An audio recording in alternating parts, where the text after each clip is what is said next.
Hello, welcome to your weekly energy report for the week of March 8th through the 14th, 2021. I hope you're all well.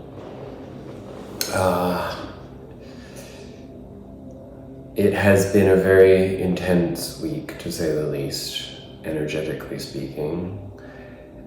It's as if we are in some form of limbo. It's as if we literally are in two realms at the same time. The realm of the past, if that's what we want to call it, and the realm of the unknown and the unknowable. Now, one might argue that that's always the case, but not energetically speaking. Usually our consciousness is in some state of subconscious flux, but we do not live in contemplative activity and awareness of that duality, generally speaking, except of course when we are in a state of psychological depression, spiritual depression. Then anybody who's been in that position, and I'm pretty sure if you've watched these videos and you're watching it now, let's be honest, we've all been through a long and tumultuous relationship with some form of mental strife. That's why we're awake, right? Astrologically speaking, let's be honest, you've got the sun, and then later this week, Venus squaring the nodes of the moon, and that Gemini-Sagittarius axis is basically constantly bringing up the paradigm shift between curiosity and knowingness, teachability and wisdom. And when we're talking about timelines shifting and the duality of trying to exist in two timelines, that would be reflected directly by that axis. And I'll leave it to you in your personal time to explore what the traits of Sagittarian or Gemini energy are. But we're literally constantly torn between those two when these energies are like this. And I mean, I have not been very self-aware in the last 2 weeks because I've been in survival mode, because generally moving is one of those human activities that causes a deep sense of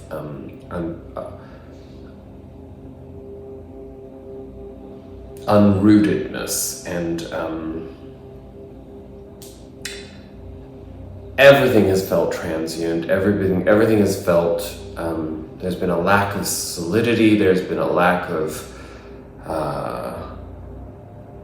so many things, and it's been triggered as self-doubt, insecurity, massive insecurity, physical insecurity, emotional insecurity, questioning of everything.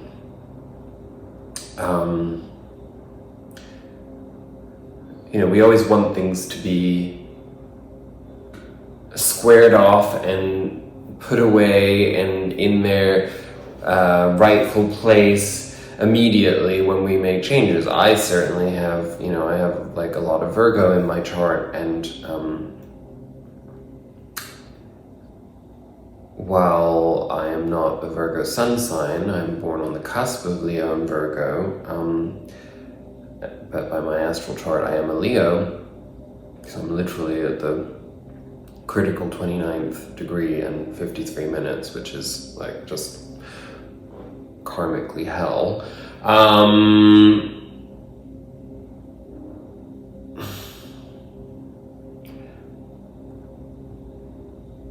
there's just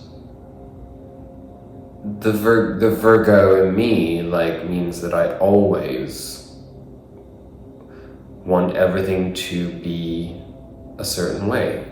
The way that I build values and expectations around experiences and desires, and we've been moving out of some difficult Neptune energy, and Neptune rules illusions and fantasy and projection, and you can't have reality without those elements too, so they're all integral. But when there's poor aspects, it confuses us. We end up not really knowing who we are, and that's really what's happening, and that's what these nodes of the moon in doing their dance with the sun and with Venus. We're being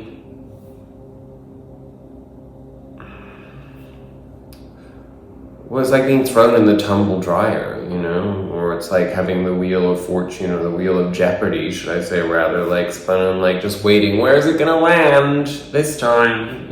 That's how it all kind of feels right now. But it's existential as opposed to a physical manifestation. In other words, it's not things happening to us, it's how we make things happen. And as much as we all love to think that we can just pick ourselves up and dust ourselves off and move on when we have these little hurdles in our life, psychologically and spiritually, we all know that it's way more involved than that, and that it requires a quietening, it requires grounding, it requires rerouting ourselves in our own energetic flow, to be at one with spirit and universe. And I have not been doing a very good job of that lately, and it has come to a crisis point. Of course, in a perfectly timely manner for this video. I spent this entire weekend feeling like crap, being overwhelmed, everything was triggering to me. I saw everything as being purposeless, pointless, because I feel invisible in my life. And I'm telling you this because in some shape or form, I imagine energetically you're going through your own version of this. I feel invisible. I feel that all of the things that I am, all of the things that I've built this sense of self and a sense of pride even around, just don't have any value to anybody else in my world. And when I say no value, I mean none whatsoever. I don't have a single person in my life who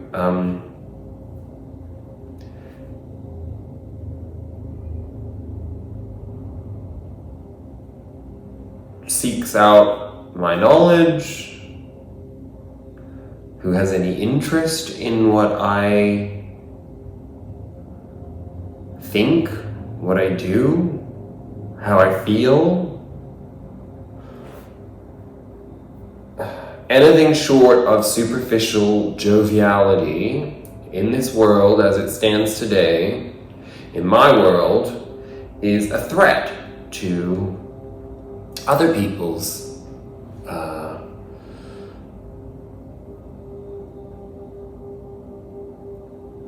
plan.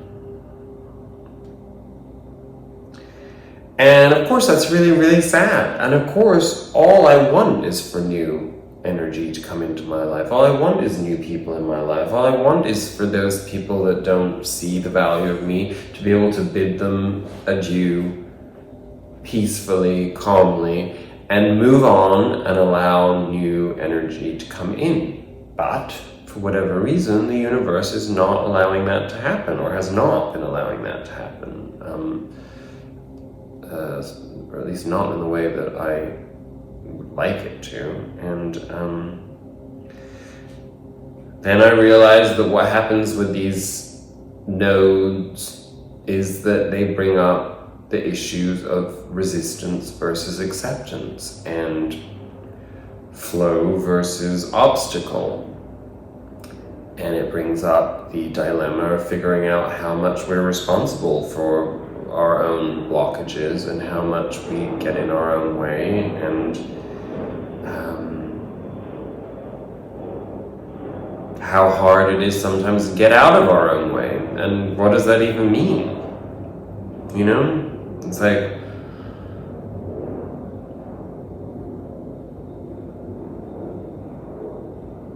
what is it that defines whatever transcends those feelings of stuckness? So, the sun will certainly stir that up and shake it all about and rearrange our perception and process in its own way, and there's literally no way of understanding how that's going to manifest itself. However, the Venusian energy, we can get a little bit more of a sense of where that's headed, because Venus, of course, is the planet of the love spectrum.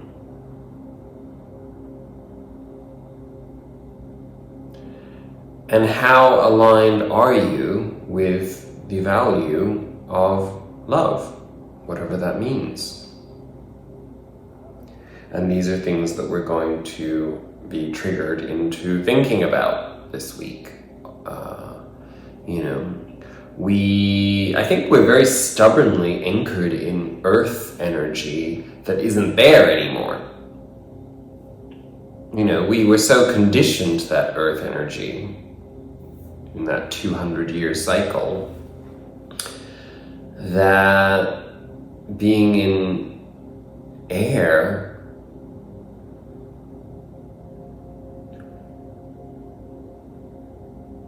feels like a contradiction in many ways. And I think that may be,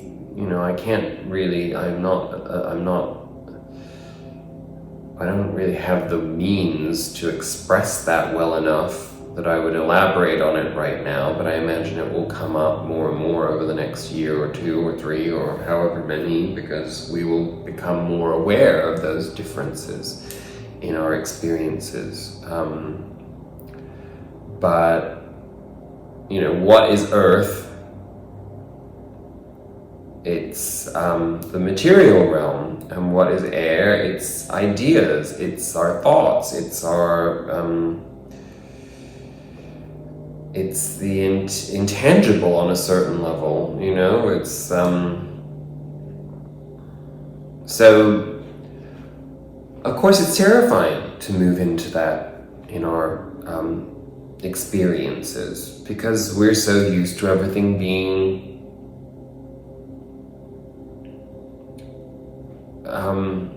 measurable with our hands and, our mental faculties. What you see is what you get. That's not the truth anymore. So anyway, all of that to give you some idea of what you're going to be facing in the week ahead. On a more positive note, we do have the new moon on the 13th, which will, in fact, bring resolution to all of what I just talked about in some shape or form. Again, I have no idea how, but I look forward to that, as I'm sure you do too. And on that note, let's get into the reading this week. Let's start with our Spirit Animal Oracle card of the week, Cat Spirit number 13, Claim Your Independence.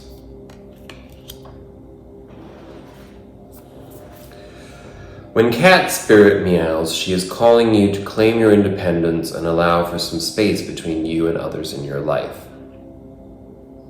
The The only way you can grow in all your relationships now is to have a healthy sense of self-respect and self-worth. When you walk with dignity, knowing who you are, self-aware and willing to grow, trusting the value you bring, the world will mirror all this back to you in kind. When you say no to codependency and enmeshment, live and let live, and practice taking risks as you wander into new territory for you, Cat Spirit rejoices. She is here to urge you to let your independent spirit roam free.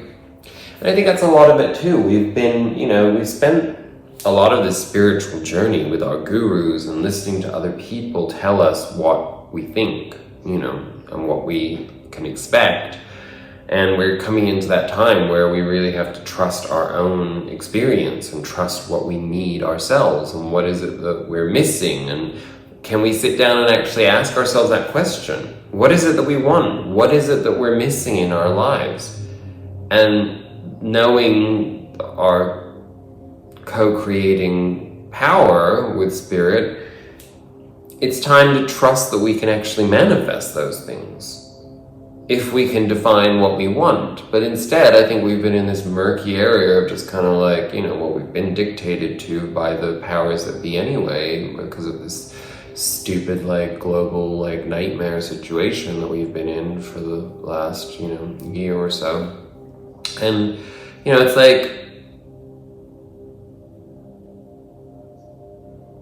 what do I want? What do you want? Do you know where you're going to? Do you like the things that life is showing you? See, that's Diana Ross, not Madonna. So, is she a demon too? I don't think so. Okay, let me see. The protection message of Cat Spirit is the following. This may be the time you are facing some unpredictable situations. Are you hesitant to take a risk, too cautious to jump into something new because you fear you can't trust yourself? Cat Spirit is saying go for it, because you will land on your feet. If nothing seems to be going according to plan, there is no reason to worry. Cat Spirit loves to mix it up, and these seeming upsets will actually bring you some wondrous and unexpected opportunities. Get ready to pounce, as you may be called to jump into something new at a moment's notice. At this time, your instincts are keen and your intuition is sharp. Remember, even a temporary failure can lead to spectacular success, so embrace the adventure. You are sure-footed and can trust yourself. Well, that fits in well, so I won't elaborate on that. When I was pulling these cards and then I got to the Wisdom of the Oracle deck, which I always feel bad because I have a weird relationship with it, and I realize why. It's because the deck is very feminine. I think I've mentioned this before, and because of my own toxic masculinity, I am triggered by tools that I may use that are further feminizing me, Of course that's toxic and ridiculous, but it's the truth. And there are a couple of cards in this deck that are pink, and they literally give me weird vibes of resistance. And I was as I was shuffling them, I saw the one that I really always resist. And I was going to say I don't like, but it's really, I just resist it. And it's one of the two pink cards. And I was not that. And I don't want to do this reading with this deck. But I'm no, this is what I committed to doing. And so what came out instead, the other pink card, which is so on the nose because it is yin, which of course is feminine energy incarnate. And I'll just read the little summary in here, even though this booklet is not that informative, to give you the essential meanings on the Oracle's message. So for yin, it's the feminine principle of receptivity, letting someone else make the first move, gathering information and taking in cues, the art of conscious allowing. The oracle message is, this is a time of calculated receptivity as you gracefully await what is coming to you, ready to accept it when it appears. Yin does not involve frozen dreams or even resting, but rather consciously allowing things to flow to you, poised to receive the bounty that will be made available to you. It implies sensitivity as you alertly study the actions of others and contemplate how they will affect you and yours. Remember, you must make space for miracles to appear. Be the shaped, not the shaper, and you'll see how quickly your dreams manifest. And it's very interesting, isn't it, that we have cat spirit, which is claiming your independence, and then yin, which is receptivity and the feminine principle. And it's like, my mind goes to a place where those things can't coexist. And yet, it's absolutely ridiculous, because as it says, it's like, you can claim your independence, but that doesn't mean that you have to shut off your receptivity. So, probably is answering a lot of my problems right now. So bye! No, I'm kidding. And finally, we got 2 Sacred Destiny Oracle cards.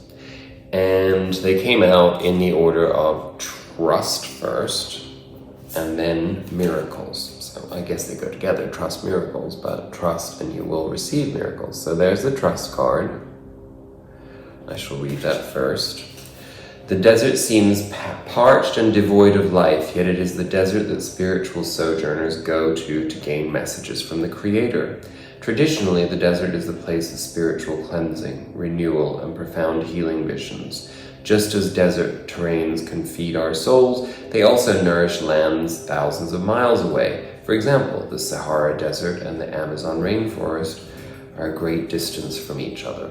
One is a vast, dry area of sand and scrub, while the other is moist, lush, and green. And yet they are connected. Annually, thousands of tons of nutrient-rich dust from the Sahara crosses continents in the upper atmosphere and deposits vital phosphorus and other minerals to the Amazon, which is needful of those exact nutrients. I'll just let you know, I did not escape noisy people around me, because the people that are upstairs, it's a woman and a dog, are extremely noisy. But I am making peace with these things, because what else can I do? The Sacred Landscape wants you to know that this is a powerful and important card to receive. So here we are with receptivity again. Even when things seem parched or not fruitful, a deeper energy speaks of the power of your inner knowing. Meditate. Trust those nudges from the universe. And I'll be honest with you, I have not meditated in 2 weeks. Your celestial advisors are close now. You are now open to receive some of the most important messages of your life through your intuition. Your intuition is spot on, so trust it. And that's another thing that's been happening to me. I keep not trusting my intuition. Stupid things like, yesterday I went to the store desperately needing a screwdriver because I didn't have one for something, one of those things when you move, And I bought the screwdriver and a bunch of other things because apparently I can't go to the store without buying things that I didn't think I needed, but I ended up needing. And I knew when I left the pharmacy counter, because I also had a prescription to pick up, because my dermatologist decided that apparently I need to put a bunch of weird creams on my face that I don't know if they're working or not, but whatever.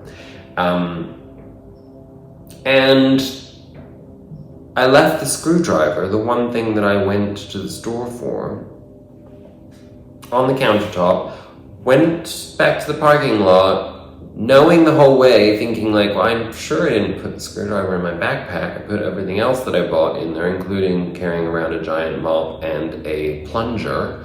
And lo and behold, I arrive in my car and I empty out my bag, and guess what was missing? The screwdriver. Now, that's a silly example, because one could also argue that that's just common sense and logic.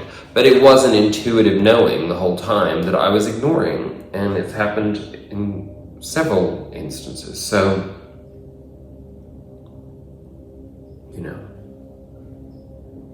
At least I'm able to accept that in the moment and just kind of surrender to the fact that rather than beating myself up, you know. But still, it's annoying, right? When we don't listen to our intuition and it manifests anyway, you know, obviously.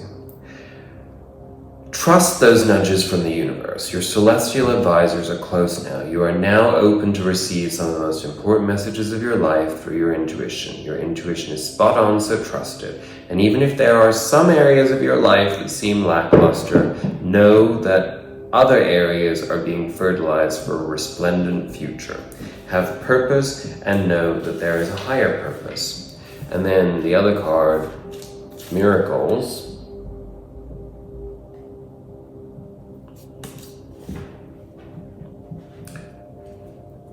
Probably self-explanatory, but let's see what the elements are. After the storm, the rainbow appears. No matter where we are, the instant a rainbow splashes across the sky, we usually stop and stand in awe. Some say that rainbows are messages from the Creator. Others say that they are a part of the electromagnetic spectrum phenomenon. But no matter the explanation for their existence, rainbows have struck awe in the hearts and souls of many through time. Many traditions believe that rainbows are blessings from the Creator. A double rainbow is double the blessings. The sacred landscape wants you to know that the storms of the past are passing and your dreams are coming true. No matter what has happened in the past, your future holds abounding miracles. Good fortune, celestial beauty, and inner divinity are expanding within you. Believe that your life is guided.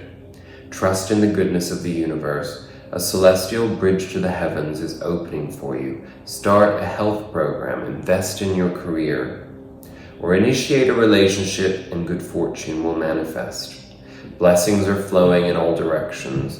Believe that you deserve the best because you do. Bounty, joy, blessings, and miracles are flowing your way.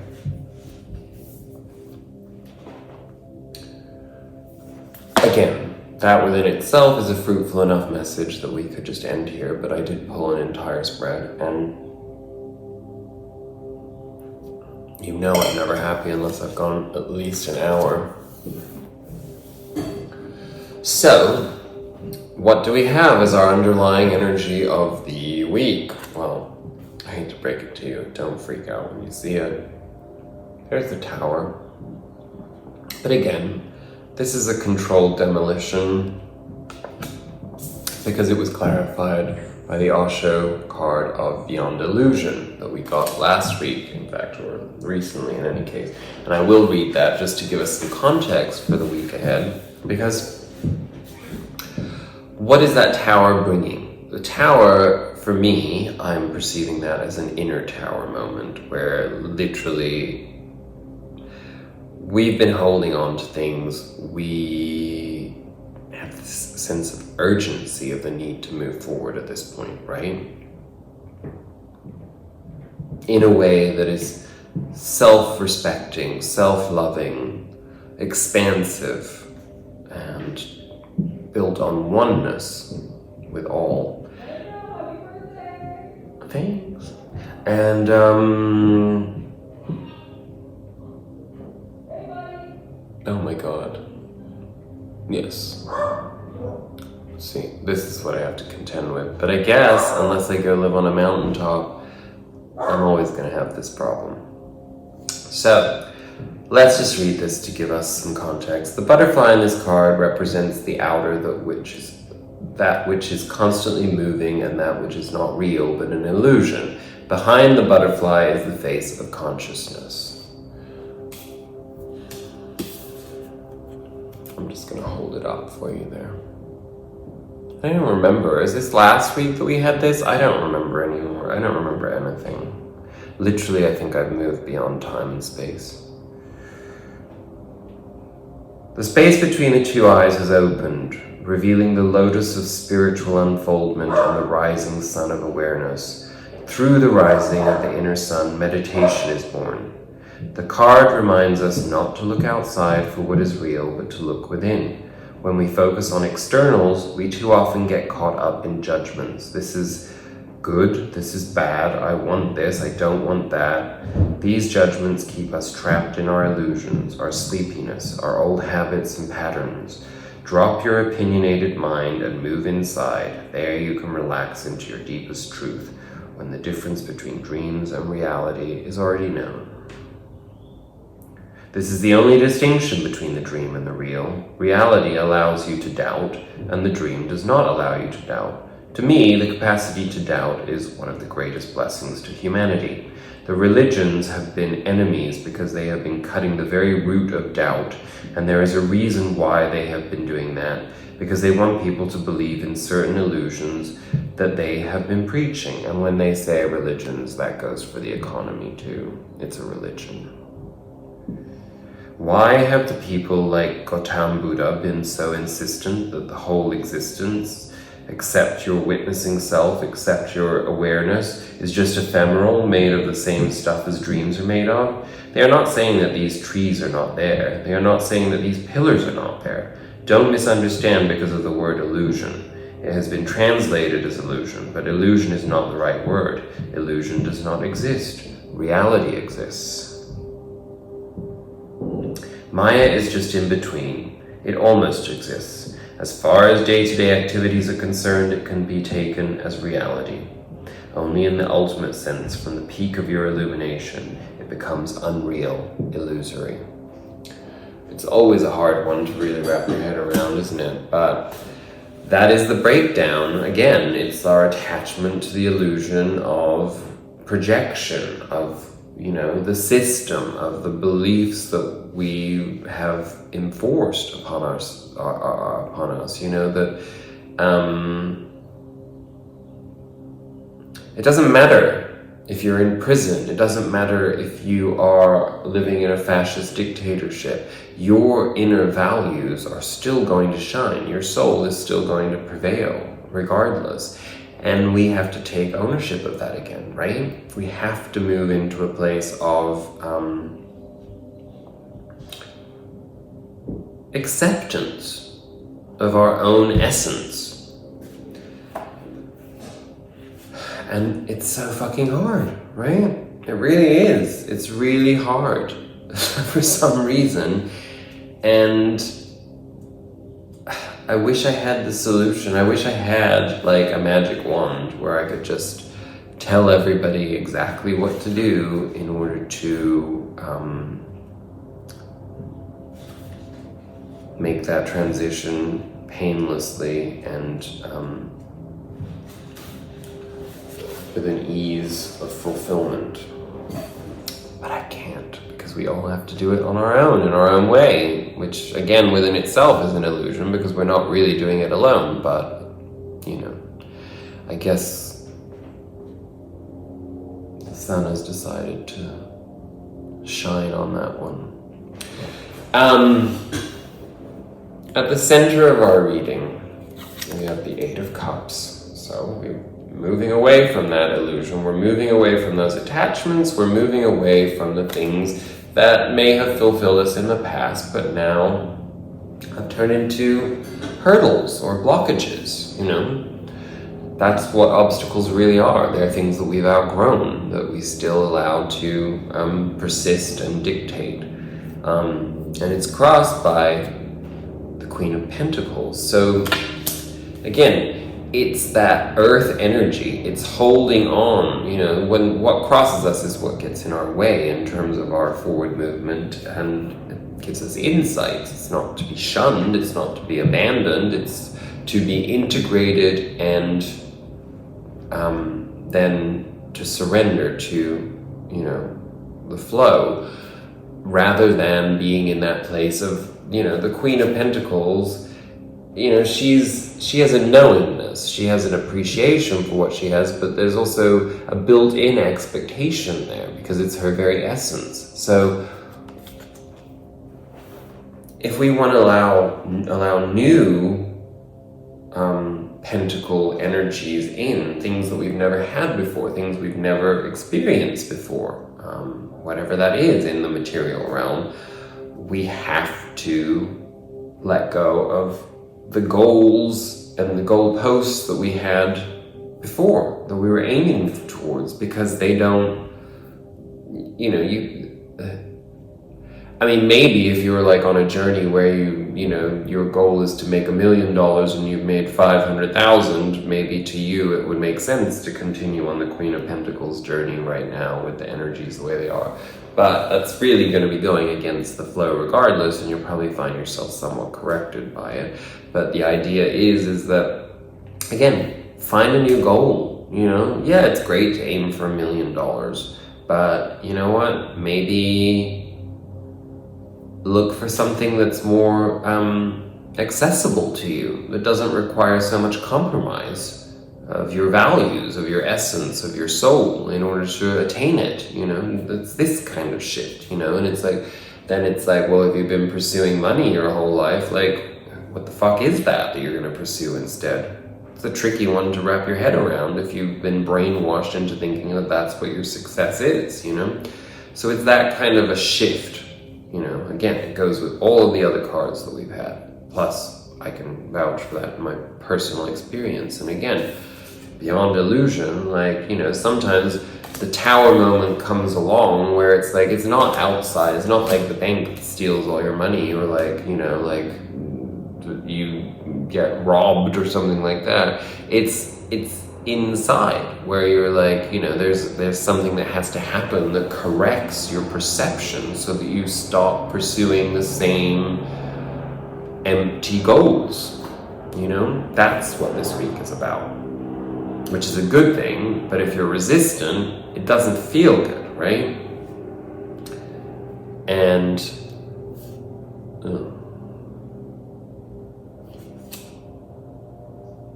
did I take a clear? Wait, I'm confused. Oh yes, sorry. I took a clarifier. I finally pulled out my Botticelli deck again, which I don't usually use, but the clarifier was the Empress on that. So again, the whole purpose of walking away from the things that we previously held as goalposts or like objectives within themselves is what actually opens us up to the fertility and the possibility and the growth and the expansiveness of the feminine, divine feminine of the Empress. So something to contemplate in our own spaces, right? To figure out what that is, And again, to understand that we've been very attached to the yang energy, to the male energy, to the divine masculine pursuit of goals. I think we've all been feeling very defensive, very aggressive even, very, anchored in a fight, And as the pendulum always swings the opposite way, now it's time, you've gotten what you can out of that energy. Now you have to move, towards the other extreme. And maybe this time we'll figure out how to taper off and find ourselves centered. Don't bet on it though, because everything's always changing, right? In our past, we have the Four of Swords. So I'm taking this as a collective sigh of relief for the fact that the Four of Swords is rest. It's also sickness. As our whole culture has been defined by sickness for the last year, perhaps this is simply the collective conscience moving beyond this period of a respite in pursuit of an inner resolution. And whatever happened in this last year has given us the opportunity to move away from strife and turmoil and inner chaos, and to have a better sense of where we're headed. But again, one thing I always notice about the Six of Swords is that, it's ill-defined. Where is this person headed? And why do they have to bring their 6 swords with them? It's like, are they gonna toss those? Are they gonna use those to build something new? Are they headed over there? Or are they headed off in this direction to something that we can't see? I don't know. Well, again, that's the whole thing. When we're not resistant, we go with the flow. We're taken to where we need to go to. So we are moving away from the strife. But in order to experience the calm, we have to go with the flow, right? Not our prescribed standards and expectations. And that shows up in our immediate future because the card that we get is the Two of Pentacles, the juggler. And of course, he's doing a very different dance than this one. He's actually literally on both sides of those, right? Which is kind of a perfect segue. So,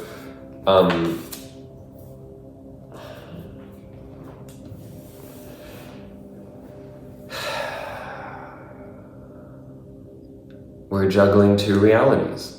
You know, it's as I said at the very beginning of this video, it's like having one foot in the past and one foot in the unknown, and freaking out in the process and flapping our wings essentially as if somehow we're going to stay airborne.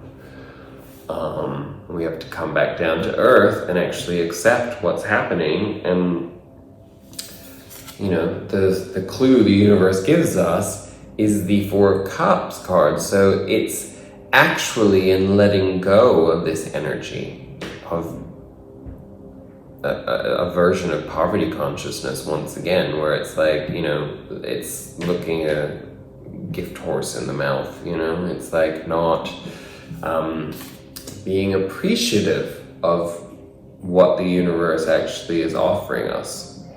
Not seeing it because we're so focused on, you know, what the expectation was, what the end goal was, you know, and like, well, I didn't get there, I didn't finish it, I haven't succeeded, so I can't like move on to something else. Like, and somebody can be dangling a giant carrot over here and we're like, oh, I'm not even seeing that carrot because I'm still focused on what I haven't finished over here, that actually the universe is telling you, you don't need to finish it, you've gotten all you can out of it, move on. So that's going to be our struggle. That's probably what our tower is. It's also like all of these things coming together, and it's all from inside. It's like, change the perception. Change the perception. That's all we have to do. What crowns us, nicely enough, is the Wheel of Fortune. So this shift is coming. Like, this is the positive enforcement of the tower, you know. What happens as a result of the tower is obviously the turning of the Wheel of Fortune, and usually towards something necessary and embraceable.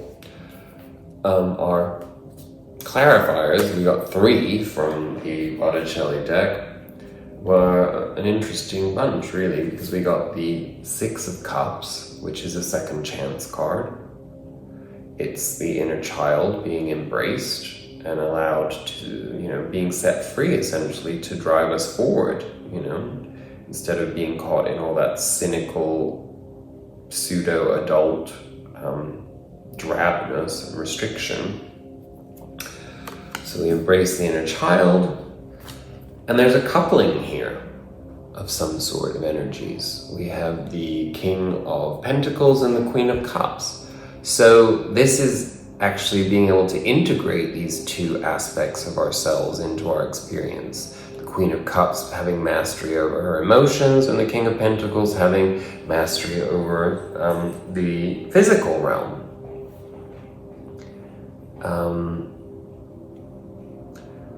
So it's a form of balance between, you know, this is the divine masculine yang energy, and this is the divine feminine yin energy, and it's you know, how these things balance themselves out as the Wheel of Fortune shifts. You know, the 6 of Cups, inner child driving our way forward. That's an inspired perspective. It's letting go of all of the premeditations and all of the conditioning, and allowing the heart to speak, and subsequently being able to Because these are really parental roles. It's like the self-parenting. It's, you want to be in love with somebody, you got to embody these two energies so that you can go out and actually take ownership of who you are. But you also need the inner child to drive your heart. So that's how I'm interpreting that. And yes, I am feeling a bit frisky and amorous, with nowhere to put that, so that could be part of the driving force of that. I also feel pretty alone, so that's also a part of that. But, I think it's a natural perspective of externalization, right? Is to look for bonding in some shape or form. So it can be in any form. It could be new friendships, or just more kindred spirits. In our present, we have the Star card. So again, this divinely inspired leveling up, this sense of inner balance being accessible to us through those minor shifts of perspective, of letting go of the resistance, of cultivating the inner feminine. It embodies all of the elements of plentifulness, because basically this person is in complete balance, that they nourish the water as much as they're nourished by the water, and the land, and their 7 chakras are aligned, and the divine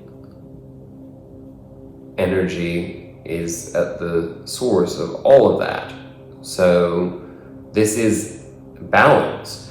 So in many ways, what this is saying is that the tower is not this destructive or chaotic moment. Again, like I said, I think it's a quiet inner tower in many ways. But we have to be quiet enough to be able to hear it, to hear what's going on inside of us.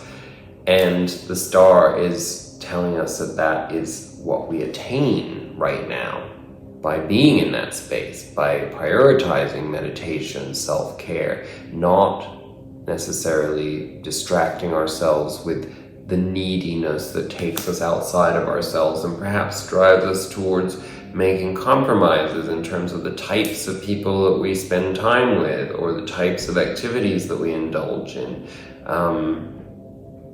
for a temporary fix, that actually leaves us feeling worse. And it's clarified by the 6 of Swords again. So got that 6 of Swords coming up again, a slightly different representation in this case. In this case, I think it's actually more poetic and more direct, in the sense that those swords have been put aside, planted, and then the opportunities on the horizon are finally seen for what they are,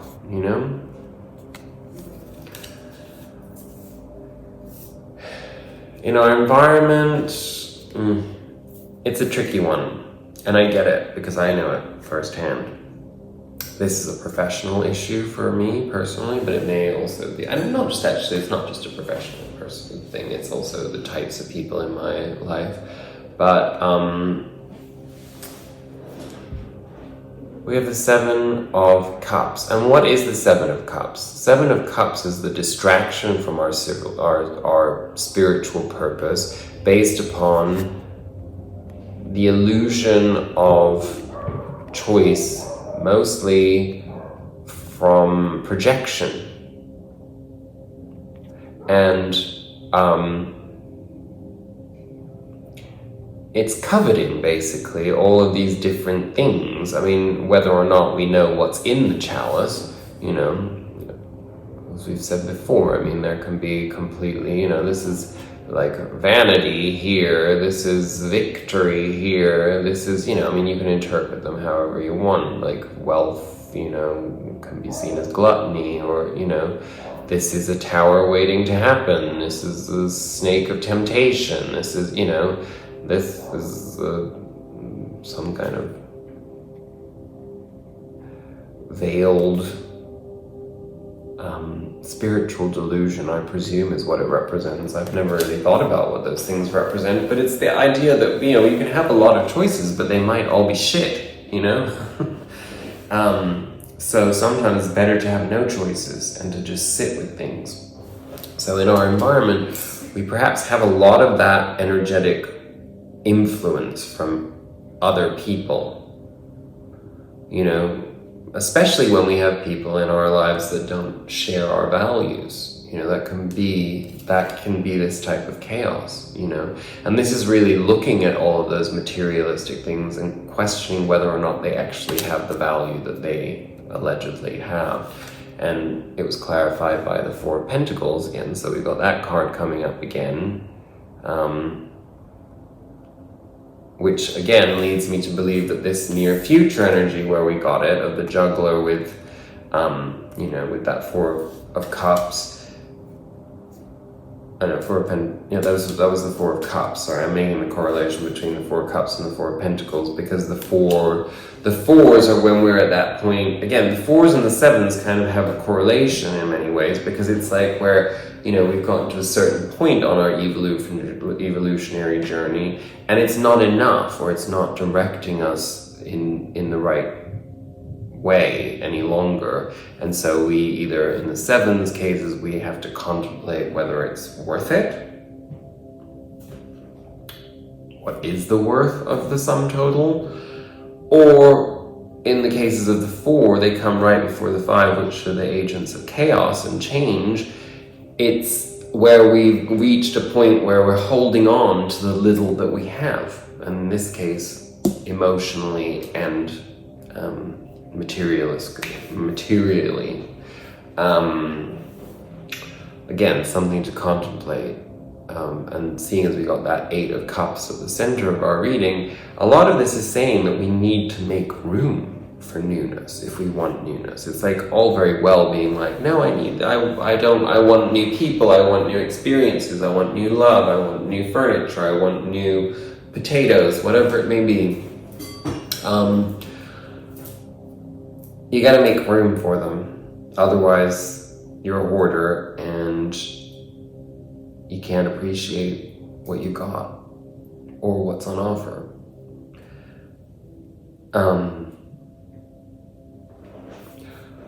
You know, I didn't take a clarifier on our psychological state because we got the Ace of Wands, which within itself is such a card of inspiration that I'm just taking it as a divine confirmation along with the Star card and those Six of Swords that come up, that we are on an inspired path. We are totally capable right now of producing everything that we desire.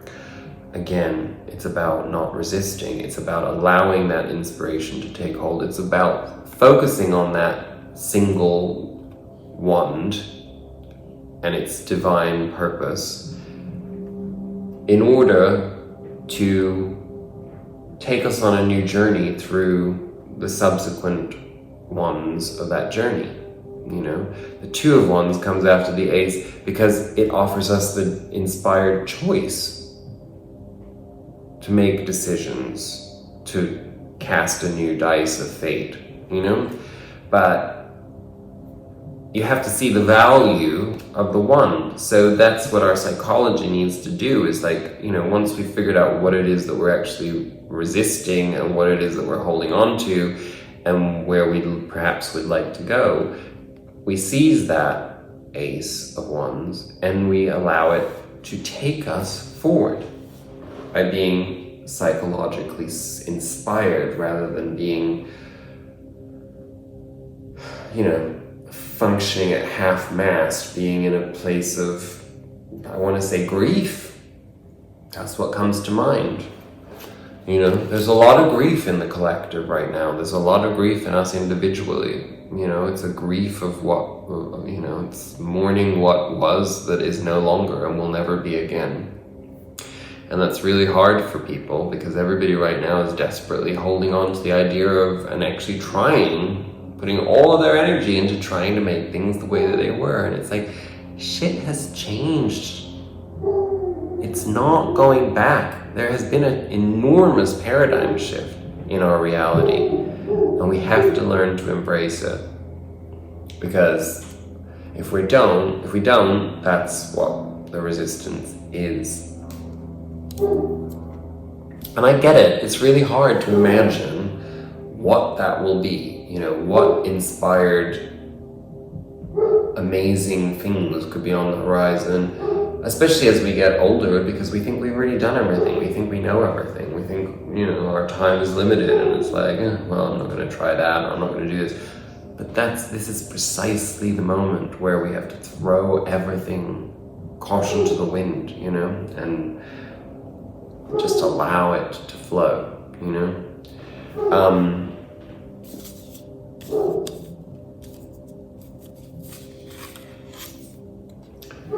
Our outcome, we got Archangel Michael, King of Swords, the ultimate authority on the truth, our own knowingness, standing strong and firm in that value, so that it informs the experiences that we're open to. This doesn't define the experiences. This is not the experiences. This is how we approach the experiences. And what that leads to is letting go of the poverty consciousness card, not being able to accept help, not being able to accept the gifts from the tree of life, not being able to, you know, holding on to the martyrdom and the, you know, the inefficacy of our lives, because we don't trust, because we don't love ourselves enough to be able to know that it doesn't matter if somebody else fucks us over when we trust them with love. And instead we move into Ace of Cups, which, you know, we've got the Ace of Wands in our psychology, we've got the Ace of Cups as the clarifier on where this mastery of the truth and self-knowledge is leading us. It's into a new state of consciousness from an emotional perspective. And to cap it all, I took one Osho Zen tarot card for the outcome of the energy of this reading, and we got a beautiful Three of Cups celebration. And I will, of course, as always, read that card for us. And I'll hold it up for you. These three women dancing in the wind and the rain remind us that celebration never need depend on outside circumstances. We need not wait for a special holiday or a formal occasion, nor a sunny and cloudless day. True celebration arises from a joy that is first experienced deep within and spills over into an overflow of song and dance and laughter, and yes, even tears of gratitude. When you choose this card, it indicates that you are becoming more and more available and open to the many opportunities that are to celebrate in life, and to spread this by contagion to others. Don't bother about scheduling a party on your calendar. Let your hair down, take your shoes off, and start splashing in the puddles right now. The party is happening all around you. Every moment. Life is a moment to celebrate, to enjoy. Make it fun, a celebration, and then you will enter the temple. The temple is not for the long-faced. It has never been for them. Look at life. Do you see sadness everywhere? Have you ever seen a tree depressed? Have you ever seen a bird anxiety-ridden? Have you ever seen an animal neurotic? No, life is not like that, not at all. Only man has gone wrong somewhere, and he has gone wrong somewhere because he thinks himself to be very wise, very clever. Your cleverness is your disease. Don't be too wise. Always remember to stop. Don't go to the extreme. A little foolishness and a little wisdom is good, and the right combination makes you a Buddha.